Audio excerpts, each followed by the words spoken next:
क्या आपने कभी लोगों को ये कहते सुना है कि यदि जीवन में आर्थिक रूप से सफल होना चाहते हैं तो आपके पास अपना खुद का एक बिजनेस होना जरूरी है।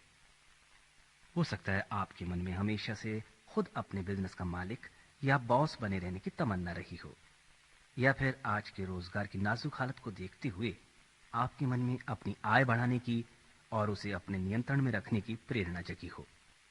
अपने खुद के बिजनेस की शुरुआत शायद आपके लिए एक बड़ा कदम हो सकता है, और फिर इसे अकेले चला पाना एक और बड़ी चुनौती है।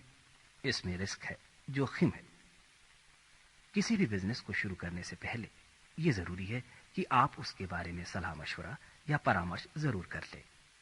लेकिन ये सलाह आपको मिलेगी कहां से? क्या आप उस बिजनेस के बारे में अपने दोस्तों, घर वालों या रिश्तेदारों से पूछताछ करेंगे जिन्हें उस बिजनेस की कोई विशेष जानकारी या खास तजुर्बा नहीं है? और या फिर आप उस क्षेत्र के किसी एक्सपर्ट की राय जानना चाहेंगे? यदि आप एक एक्सपर्ट की बातें सुनना चाहेंगे तो ये टेप आपके लिए है।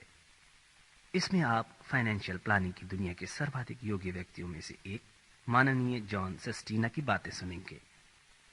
जॉन सेस्टीना पिछले 25 सालों से एक फाइनेंशियल प्लानर अर्थात एक अर्थ नियोजक के रूप में कार्यरत हैं। अर्थ नियोजन की पुस्तकों में भी इनका नाम बड़े सम्मान से लिया जाता है।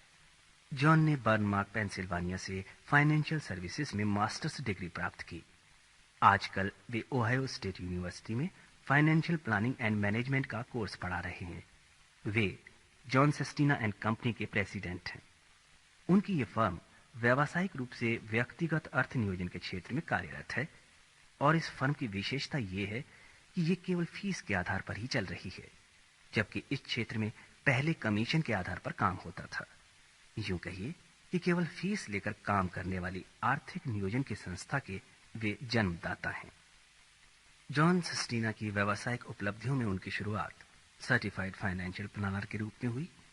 फिर उन्हें चार्टर्ड फाइनेंशियल कंसल्टेंट का सम्मान प्राप्त हुआ, और इसके बाद उन्हें financial planner of the year की पदवी से सम्मानित किया गया। वे society of independent financial advisers के सदस्य हैं और national association of personal finance advisers के को-फाउंडर भी हैं। उन्हें फाइनेंशियल एडवाइजर सर्विस जैसी प्रतिष्ठित संस्था तथा registry of financial planning practitioners में विशेष रूप से शामिल किया गया है। वे institute of certified financial planner और इंटरनेशनल फाइनेंशियल प्लानिंग के कार्यक्रमों में सक्रिय रूप से भाग भी लेते हैं। वे अपने जन्म स्थान कोलंबस, ओहायो से नियमित रूप से अर्थ नियोजन के विषयों पर साप्ताहिक रेडियो कार्यक्रम भी पेश करते हैं। वे व्यक्तिगत अर्थ नियोजन विषय पर बिजनेस वीक कॉन्फ्रेंस के नियमित वक्ता भी हैं। जॉन सेस्टीना ने फाइनेंस प्लानिंग के विषय पर 3 पुस्तकें लिखी हैं, जिनके नाम हैं the complete guide to professional incorporation, managing to be wealthy और the only financial planning, how to make it work for you. कई जाने माने प्रतिष्ठित प्रकाशक जैसे Wall Street Journal, Changing Times, USA Today, Newsweek और इसके अलावा कई आर्थिक पत्र पत्रिकाएं नियमित रूप से इनसे परामर्श लेती हैं और विशेष रूप से इनका उल्लेख भी करती हैं। आज अगर आपकी कोई आकांक्षाएं नहीं होती तो आप इस मीटिंग में शायद नहीं आते।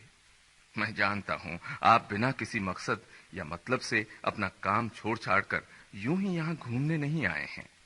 आपको सफलता में रुचि है, आप सफलता चाहते हैं, अपने परिवार के साथ रहना चाहते हैं, अधिक धन कमाना चाहते हैं, रिटायरमेंट और शिक्षण के विषय में चिंतित हैं, परेशान हैं। फिर भी आपने समय निकालकर इस प्रस्तुतिकरण को सुनने का सुयोग बना ही लिया।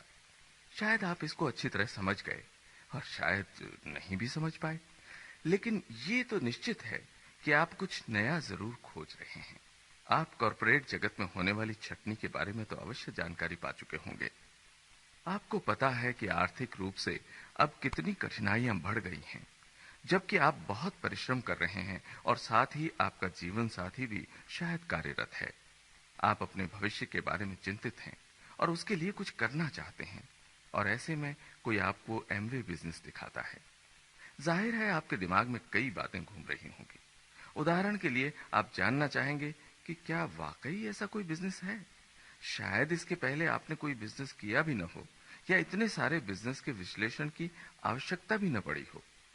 पिछले 25 वर्षों में मैंने फाइनेंशियल प्लानर की हैसियत से अपने क्लाइंट्स के लिए लगभग 20 से 30 हजार अलग अलग बिजनेस व्यापार का अध्ययन किया है, जिनके लिए मुझे पारिश्रमिक भी मिला है। ज्यादातर व्यापार बहुत उपयोगी नहीं है। इन तमाम अलग अलग व्यापारों को देखने के बाद हर साल मुझे केवल 7-8 बिजनेस ही ऐसे लगे जो मैं अपने क्लाइंट्स को रिकमेंड कर सकूं। और उन सभी व्यापारों में केवल एमवे ही एक ऐसा बिजनेस था जो मुझे सबसे अच्छा और सही लगा।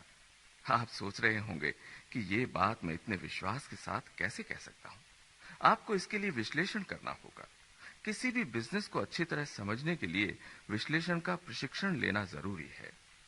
आपको शायद आज की प्रेजेंटेशन में कोई विशेष रुचि नहीं आई होगी, क्योंकि आपको इसके बारे में कोई जानकारी नहीं है। तो चलिए पहले ये देखें कि आप इसके बारे में क्या जानते हैं और क्या नहीं। चलिए हम मान लेते हैं कि आप किसी एक फॉर्च्यून 500 कंपनी में कार्यरत हैं, जिसका $2 बिलियन का सेल्स बिजनेस है और उसके 20,000 कर्मचारी हैं, जिनमें 2,000 सफेदपोश यानी व्हाइट कॉलर कर्मचारी हैं। इस कंपनी के उच्च पदाधिकारी ज्यादा से ज्यादा 10 ऐसे व्यक्ति होंगे जिनकी वार्षिक आय $5 लाख से कहीं अधिक होगी। इसके बाद आते हैं 40 सीनियर एग्जीक्यूटिव जो साल में $1 लाख से भी अधिक कमाते हैं। फिर उसके बाद आते हैं जूनियर एग्जीक्यूटिव लेवल के लोग जिनकी वार्षिक आय 80,000 से $1,20,000 के बीच है। ये सारे पद ऐसे हैं जिनमें आपको अच्छी खासी आमदनी प्राप्त होती है। ये सभी लोग कंपनी में एक साधारण हिस्सा चाहते हैं। वे इस कंपनी में हिस्सेदार बनने की कामना रखते हैं जिसके लिए वो काम कर रहे हैं। वो हिस्सा चाहते हैं, आप जानते हैं, और आप भी किसी हिस्से की तलाश में हैं। आप अपना खुद का हिस्सा चाहते हैं क्योंकि आपने कहीं पढ़ा है या सुना है या किसी ने कहा है कि सफलता के लिए अपना खुद का बिजनेस होना जरूरी है। और फिर जब आप अच्छी आमदनी के लिए कुछ अच्छी पोजीशंस देखते हैं तो आपको पता चलता है कि जितनी भी बड़ी कंपनियां हैं या कॉरपोरेशंस हैं, कम से कम कर्मचारियों को रखकर ज्यादा से ज्यादा काम निकालने में प्रयत्नशील हैं। अक्सर लोगों को भी निकाल देना अब सामान्य बात हो गई है और आप इससे परे नहीं हैं। इस बात की जांच करने के लिए अमेरिकन मैनेजमेंट एसोसिएशन ने 800 अलग अलग कंपनियों का सर्वे किया और इसके परिणाम बहुत चिंताजनक थे। उन्हें पता चला कि कई कंपनियों ने अपने कर्मचारियों की छटनी की है और आश्चर्य की बात तो ये थी कि कई कंपनियों ने एक नहीं बल्कि कई बार छटनी करवाई। उन्होंने 4-5 बार अपने कर्मचारियों को छांटकर कंपनी से अलग कर दिया। सबसे चौंकाने वाली बात तो ये थी कि इन कंपनियों में छटनी का दर केवल पिछले 6 वर्षों में 14% से बढ़कर पिछले साल 25% तक पहुंच गया। अब पहले जैसा सब कुछ आसान नहीं रहा। आप पेपर देखते ही आज के हालात के बारे में सब कुछ समझ जाते हैं। पॉल रेनॉल्ड्स, जो एंटरप्रेन्योर मार्केटिंग यूनिवर्सिटी के प्रोफेसर हैं, बताते हैं कि पिछले 25 वर्षों में बड़ी बड़ी कंपनियों में कार्यरत कर्मचारियों की संख्या जबरदस्त रूप से घट रही है। और साथ ही ये भी कहते हैं कि आज कोई बिजनेस शुरू करना बहुत आसान हो गया है। और आप कहते हैं कि बिजनेस की शुरुआत कैसे करूं? कितनी मुश्किलें हैं, कितना जबरदस्त कंपटीशन है, कितनी बड़ी बड़ी कंपनियां हैं, कितनी दुकानें छूट दे रही हैं, कितना कुछ हो रहा है। और ऐसे में कुछ लोग ये कह रहे हैं कि बिजनेस का एक नया दौर आ रहा है। आज की हालत ये है कि लोग बड़ी बड़ी दुकानों और स्टोर से ऊब गए हैं। वे अपनी जरूरत की वस्तुओं को खरीदने के लिए रिटेल स्टोर तक जाने में कोई विशेष रुचि नहीं रखते। टॉम पीटर्स अपनी पुस्तक लिबरेशन मैनेजमेंट एक्सेट्रा के माध्यम से कहते हैं कि 90 के दशक में कॉरपोरेट क्षेत्र में काफी परिवर्तन आएगा। जैसे जैसे बड़े कॉरपोरेशन अपने कर्मचारियों की छटनी कर अपने दायरे को सीमित करते जाएंगे, वैसे ही छोटे छोटे समूह, छोटी छोटी संस्थाएं, छोटी छोटी कंपनियां आपस में जुड़कर एक विशाल बिजनेस गठबंधन के रूप में उभरकर अपने बिजनेस का दायरा बढ़ाएंगे। बड़े कॉरपोरेशन की छटनी से वास्तव में होता क्या है? वास्तव में बड़ी कंपनियों में छटनी के बाद भी सामग्री की आवश्यकता वही होती है। उत्पादन की आवश्यकता भी उतनी ही होती है जितनी छटनी से पहले थी। तो फिर कम से कम कर्मचारियों के साथ ये सब कैसे संभव हो पाता है?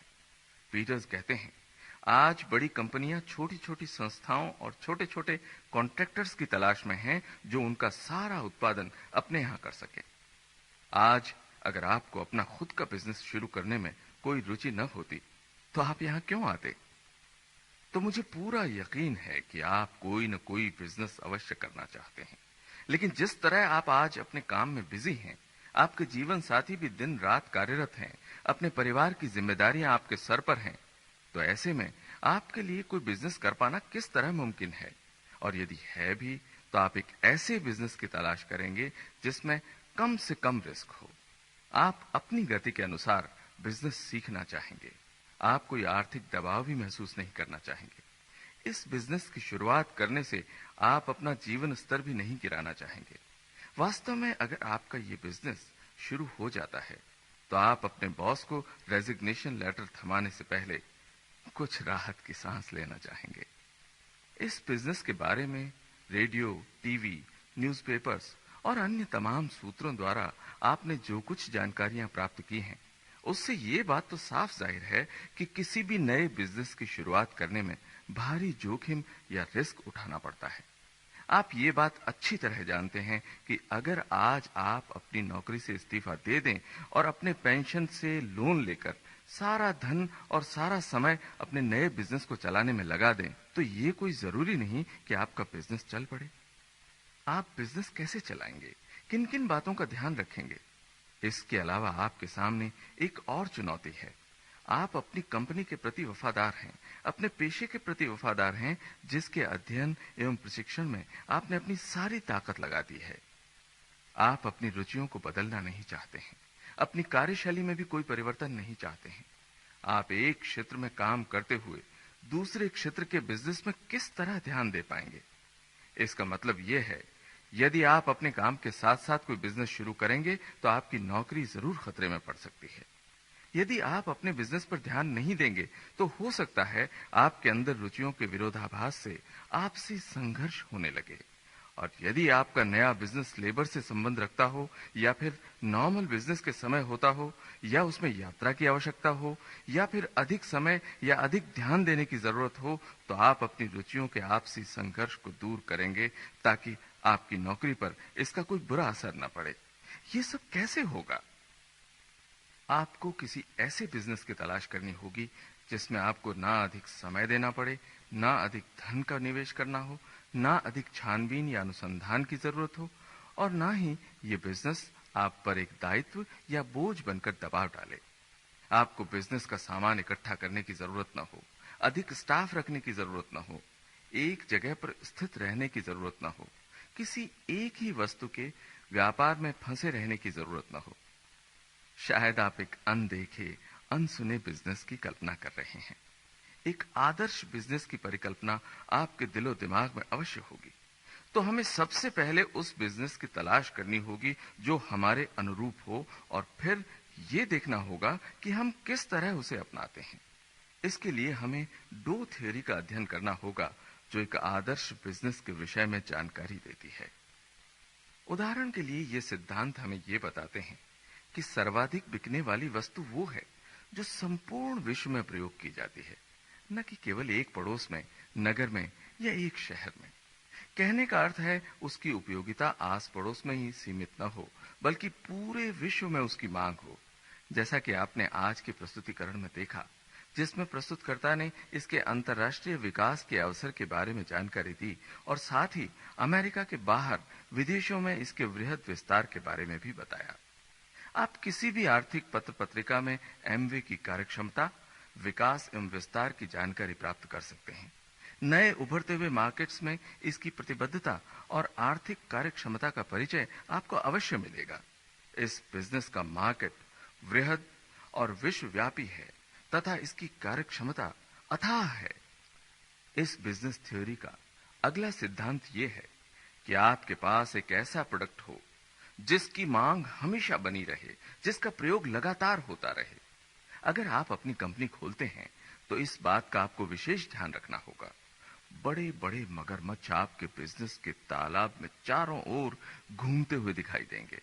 वो आपकी बिजनेस शैली को बदलने का प्रयास भी करेंगे। वो अपनी नियंत्रण रेखा के भीतर रहकर आपको परेशान भी करेंगे ताकि आप उस बिजनेस को छोड़ दें।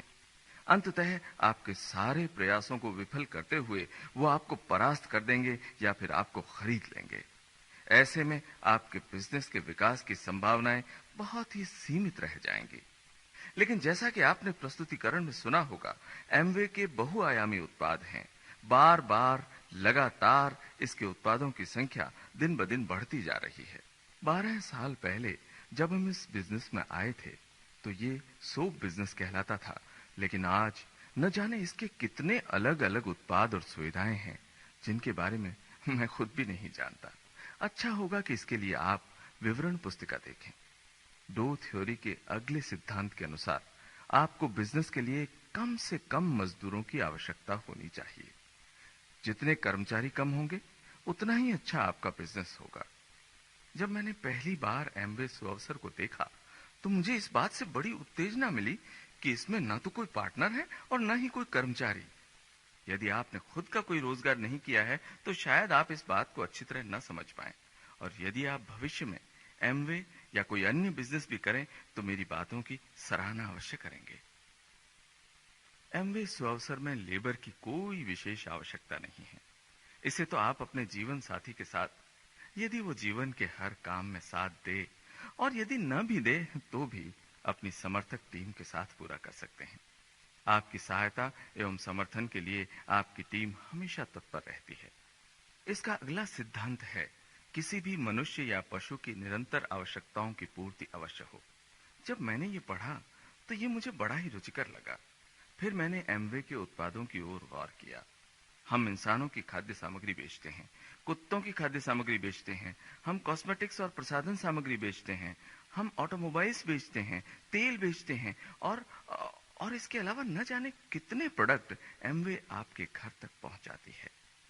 मैंने जब इस बिजनेस प्रणाली का अध्ययन किया और जब इसकी कार्यक्षमता को समझा तो मैंने ये देखा कि कई लोगों को ये बड़ा अजीब लगता था कि हम साबुन के बिजनेस में हैं। मेरे घर के पास एक बहुत बड़ी साबुन की कंपनी है और उस कंपनी ने साबुन के बिजनेस में बहुत प्रगति की है। ये बात मैंने तब समझी जब मैंने उनका मार्केटिंग प्लान देखा। उनके प्लान से एक बात मैं अच्छी तरह समझ गया कि इस प्रोडक्ट की मांग लोगों में हमेशा बनी रहेगी। किसी भी हालत में इसकी उपयोगिता कम नहीं होगी। साबुन तो बस एक उदाहरण था। जाहिर है एमवे कॉरपोरेशन इससे कहीं अधिक सक्षम है। इस थियरी का अगला नियम है, किसी भी बिजनेस के ऊपरी खर्चे या ओवरहेड्स यानी ऑफिस आदि के एक्स्ट्रा खर्चे कम से कम होने चाहिए।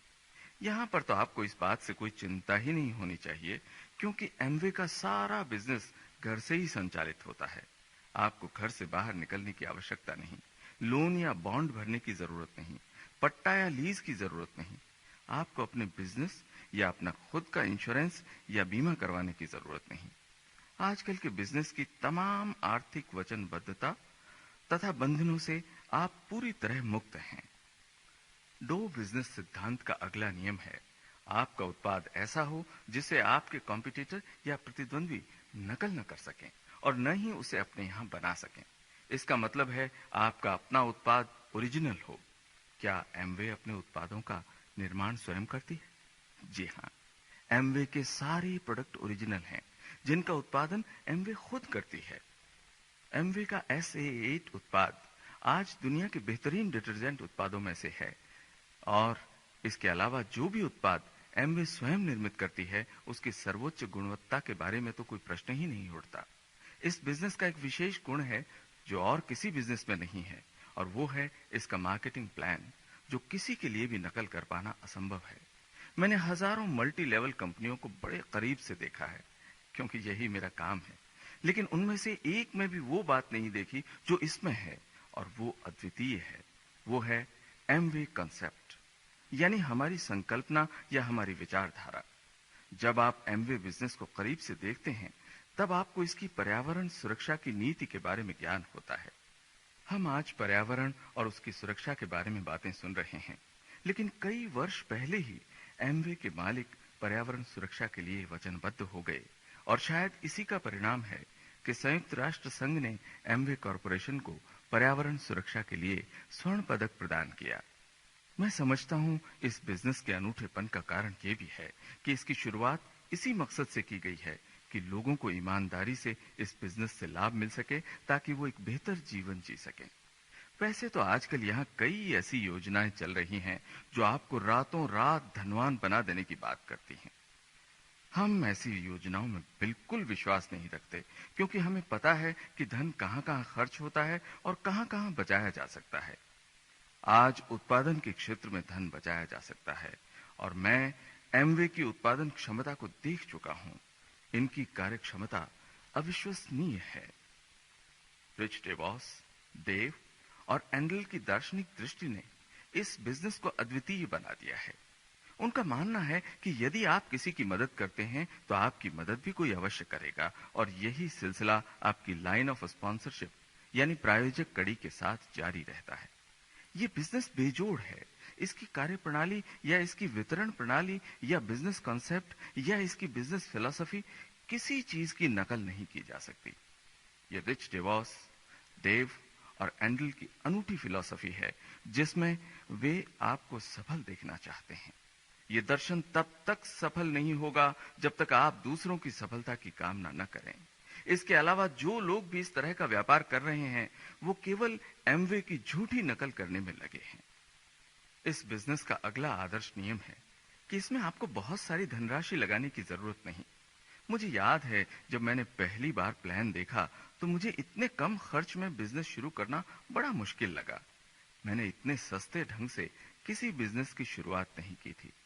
मैंने 2 कंपनियों को खड़ी करने में मदद की थी, 2 राष्ट्रीय निगम की स्थापना में सहायता की, होटल, रेस्तरां, शॉपिंग सेंटर, सब में मेरा हिस्सा लगा था। यहां तक कि रेस के घोड़े, स्टॉक मार्केट, तेल के कुएं, बॉन्ड इत्यादि में मैंने निवेश किया हुआ था।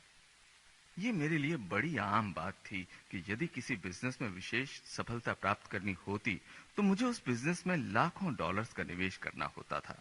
और यहाँ जब मैंने निवेश की रकम पूछी तो भौचक्का रह गया।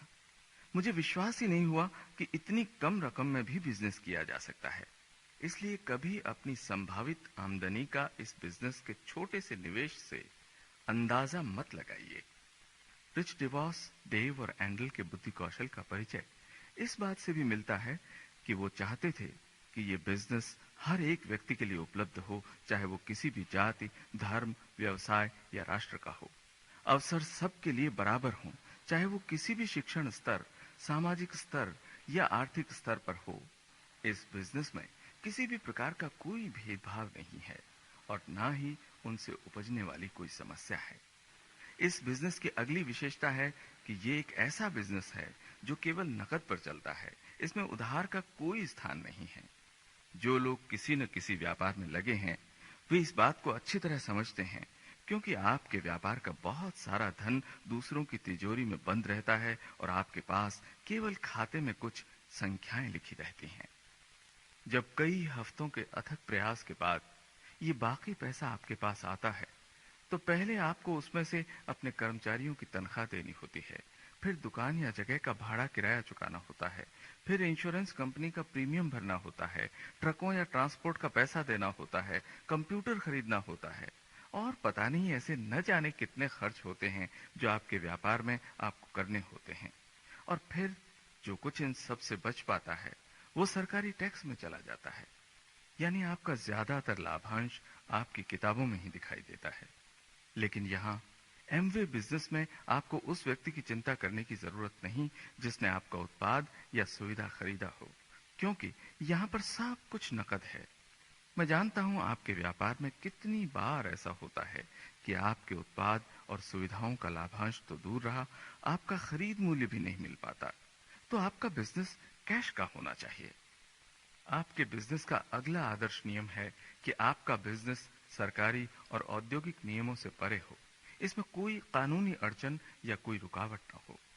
सौभाग्य से एमवे एक सुव्यवस्थित एवं नियंत्रित बिजनेस है।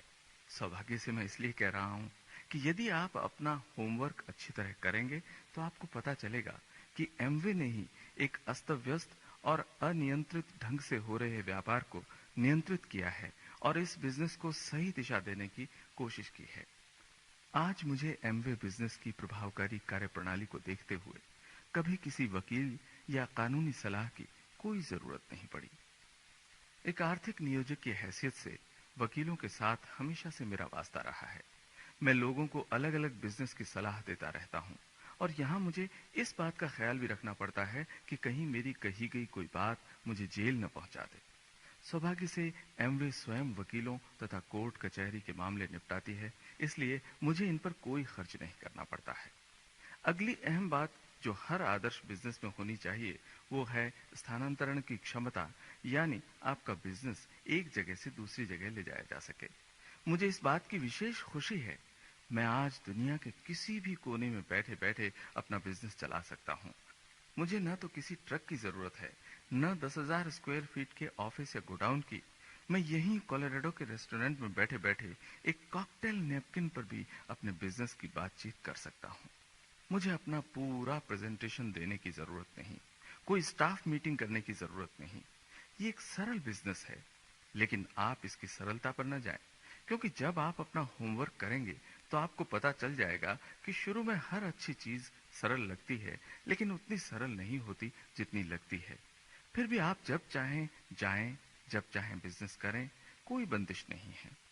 और आखिर में एक और विशेषता इस बिजनेस की ये है कि आप हमेशा मानसिक तथा भावनात्मक रूप से चुस्त रहेंगे। विशेषकर मेरे लिए तो ये एक भावनात्मक चुनौती है। आप में से कई लोग पहले से ही अपने क्षेत्र में सफलता प्राप्त कर चुके हैं। जब मैंने पहली बार इस बिजनेस के प्रस्तुतिकरण को सुना तो मुझे इसके लाभांश की रकम को सुनकर बड़ी हंसी आई। मुझे इतनी कम रकम में कोई दिलचस्पी नहीं थी। मैं ये समझ नहीं पाता था कि इतने कम पैसों में लोग घर कैसे चलाते हैं। इस बिजनेस से होने वाले धन लाभ ने मुझे इस बिजनेस की ओर आकृष्ट नहीं किया। कई बार लोग मुझसे पूछते हैं कि आप उस व्यक्ति को किस तरह बिजनेस बताते हैं जिसने दुनिया भर की सभी अच्छी अच्छी सुविधाएं प्राप्त कर ली हैं, जिसे धन की कोई कमी नहीं है और वो जीवन में सफल है। इसका जवाब बहुत आसान है। हर व्यक्ति को धन प्राप्ति के अलावा सम्मान प्राप्त करने की विशेष चाह होती है। उसे उससे भावनात्मक संतुष्टि मिलती है।